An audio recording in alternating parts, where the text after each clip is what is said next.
राजा पाय पडतो राजा, नाही माफी असावी, जरा आवाज वर करून बोलतोय राजा. पण खरं तर राजा आता तुमचा जन्मदिवस येतोय राजा, म्हणजे 19 फेब्रुवारी. खरं तर मनापासून लय आनंद आहे राजा. पण राजा तुमच्या आमच्यावर एवढे उपकार आहेत ना की वर्षाचे 365 दिवस सुद्धा तुमचा जन्मदिवस साजरा केला ना राजा, तरी तुमचे उपकार कधी मिटणार नाही राजा. पण राजा आज तुम्हाला काहीतरी सांगावं असं वाटतंय राजा.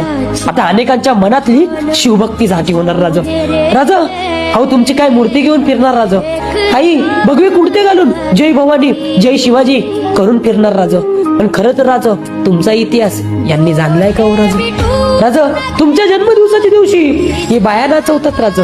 राजा आपल्या गड किल्ल्यांना हे राजकारणी लोक फोडायला चाललेत राजा. राजा खरं तर तुमचा इतिहास जाणण्याची आणि जगण्याची या आत्ताच्या पिढीला खरंच खूप गरज आहे राजा. राजा आपलं शंभूराज, आता आपल्या शंभूराजांचा राज्याभिषेक झाला राजा. नेमकं तेव्हाही लोकांना